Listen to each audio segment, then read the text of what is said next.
Hello everyone, আসসালামু আলাইকুম। কেমন আছেন সবাই? আশা করি অনেক ভালো আছেন। খুবই দুর্দান্ত একটি ভিডিওতে আপনাদের সবাইকে স্বাগতম জানাচ্ছি।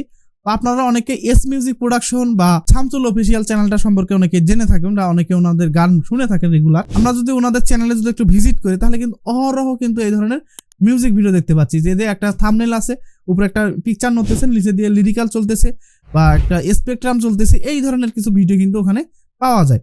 আসলে এটা কিভাবে ক্রিয়েট করতে হয় সেই ব্যাপারটা আমি আপনাদেরকে এই ভিডিওতে দেখানোর চেষ্টা করব। তো বহুদিন আগে আমাকে এক বড় ভাই আমাকে কমেন্ট করে জানিয়েছিলেন যে ভাই এই ধরনের মিউজিক ভিডিওগুলো কিভাবে ক্রিয়েট করতে হয় বা কিভাবে করে, কোন সফটওয়্যার দিয়ে করলে ভালো হবে। তো ভিডিও শুরু করার আগে ছোট্ট একটা এক্সাম্পল দেই। আমরা যদি এখান থেকে সরাসরি আফটার ইফেক্ট সফটওয়্যারটির মধ্যে চলে যাই তাহলে দেখতে পাচ্ছি আমি কিন্তু অলরেডি কিন্তু এখানে আমাদের যে কাজটা সেটা কিন্তু করে ফেলছি। এখন যদি আমি এটাকে একটু প্লে করে দেখাই আপনাদেরকে তাহলে ব্যাপারটা কিন্তু খুব সহজে বুঝতে পারবেন। তো আমি যদি এটাকে একটু প্লে করি,